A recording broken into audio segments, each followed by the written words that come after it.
Experienced technicians don't see any more than anybody else does. They just know which details matter. Welcome to GrimmBilt. Why pay somebody to screw it up when you can screw it up yourself? Maybe even learn something in the process. When a newer technician looks at a vehicle, they see a lot of information. When an experienced technician looks at the same vehicle, they start filtering. What's normal? What's abnormal? What's relevant? What's just noise? See, the first step in diagnosis is not testing. It's deciding which one of those details deserves your attention. A newer technician might look at a problem and treat every single clue equally.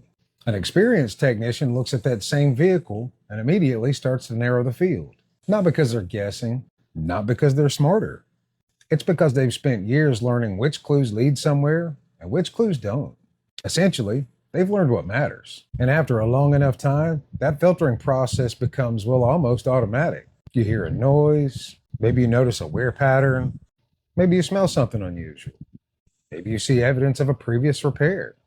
And before you've even picked up a tool, your mind is already storing information. See, not every detail requires equal attention. And that's why experienced technicians often seem really fast. They're not skipping steps. They're eliminating distractions. They're focusing their effort where it has the highest possibility of producing useful information. Every vehicle is full of clues, and the challenge isn't finding them.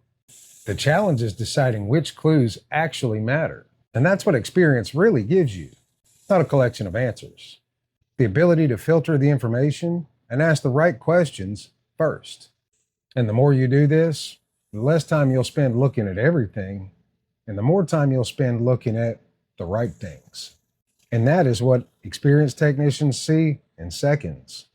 If you've enjoyed this content, like, subscribe, or just roast me in the comments. Whatever, man. Be a good time for everyone.